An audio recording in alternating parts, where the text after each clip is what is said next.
Jacques Villeneuve, le dépassement des coûts par Red Bull n'est pas une tricherie. Ah bon? Ah bon, Jacques? Bah alors, qu'est-ce qui t'arrive? Nous avons bien sûr parlé du Crashgate au Mexique, mais cela ne portera pas préjudice au sport. Du Cashgate, pardon, pas Crashgate. Lorsque McLaren a reçu une amende de 100 millions de dollars en 2007, ça n'avait pas été le cas. Quant à la sanction infligée à Red Bull, ce n'est pas encore clair pour moi ce qui est autorisé et ce qui ne l'est pas. Quelle est la sanction que vous recevez pour cela? Et puis il y a eu ce contretemps fiscal, sinon l'excédent aurait été inférieur à 1 million.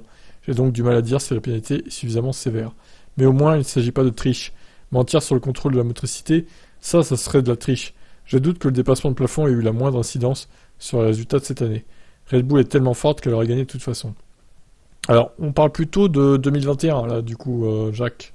Pas 2022, puisque c'est le budget 2021 qui est visé. Ce qui me dérange, c'est que la FIA reçoive 7 millions de dollars. Ça n'a pas le moindre impact sur Red Bull, et les autres équipes n'en tirent même pas un centime.